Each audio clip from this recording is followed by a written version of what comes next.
mu joxoon date ultimatum. Il avait dit qu'il va le faire au premier trimestre de 2026. Et je pense qu'il n'avait pas respecté les timings, mais il avait donné l'explication.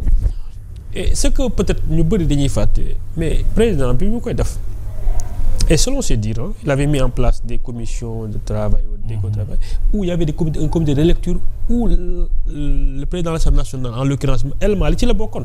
kon donc xamoon nañu président réforme yu indi.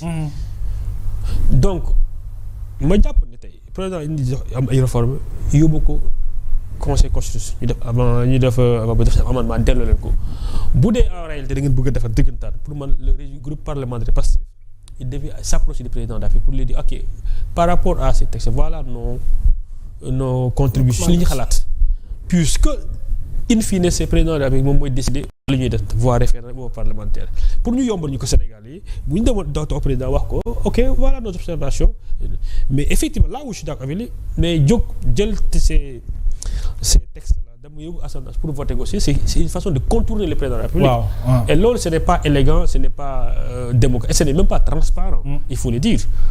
La même affaire maintenant beneen problème bi. mais c'est quoi l'urgence aujourd'hui? Lan mooy urgence au point que nous voulons rapidement le faire. C'est la grande question. C'est quoi l'urgence? De part et d'autre.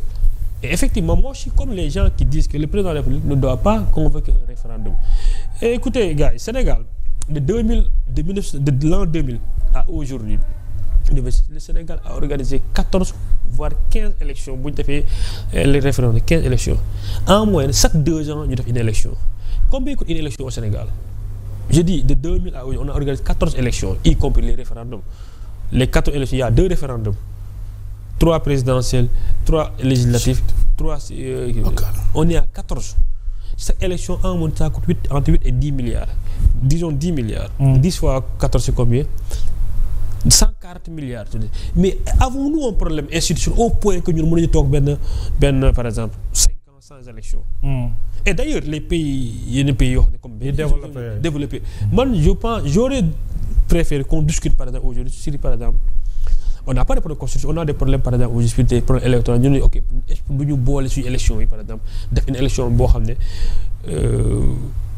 on va élire et le président de la République les députés et les maires comme ça on va rester 5 ans pour rationaliser. Oui, et puis les gens se comptent ce travail mais regarde aussi nous sommes en campagne électorale et nii la koy jàpp mais bien sûr campagne bi kay tàmbali na moom. même référendum si le référendum n'est pas lié législatif yi c'est-à-dire le temps les gens n'ont pas même le temps de travail dans ces pays-là. Et ça coûte cher. Et très sérieusement il faut être honnête il faut nit da ngay ñëwee Jean Birane gis naa muy moytu il faut dire clairement que cette situation Ousmane Sonko est le premier responsable il faut aujourd'hui le dire il faut le nommer bàyyi leen kooku ak yoonu pour man aujourd'hui il faut nit ki boo amee en tout cas bu nekk ci dëgg dama koy wax.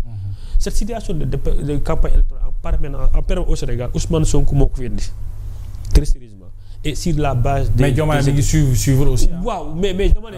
on peut pas parler d'Ousmane Sonko. Non je ne dis pas que mais aujourd'hui Diomaye moom tamit mi ngi suivre actuellement. mais par exemple si. léegi Diomaye dafa politique de docteur. D'accord non politique dëggantaan. je suis d'accord non attends je précise.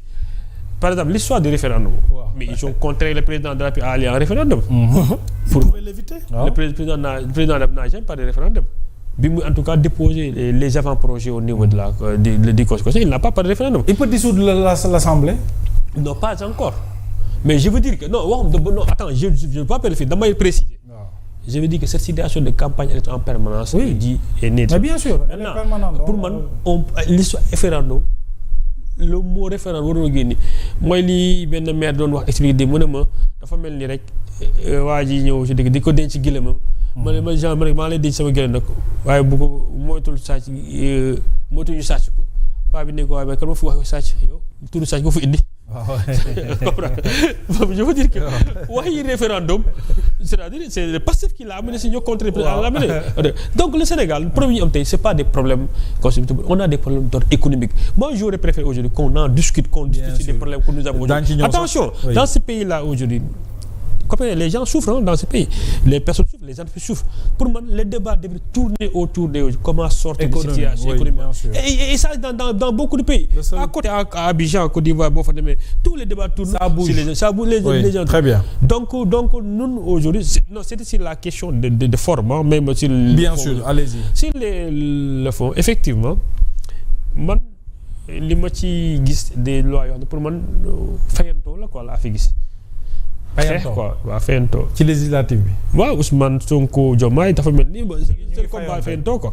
je donne un exemple l'histoire de quand on me dit que le président de la République moom dafa bëgg a déclaration à la sortie à l'entrée et à la sortie de notification.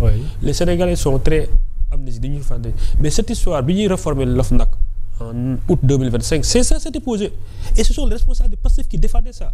Amadou Ba l'ancien ministre du Conseil man je l'ai vu bu koy défendre ils ont effectivement en ce moment exclu le président de la République de la déclaration de sortie du patrimoine bi ñuy réformer OFNAC exactement.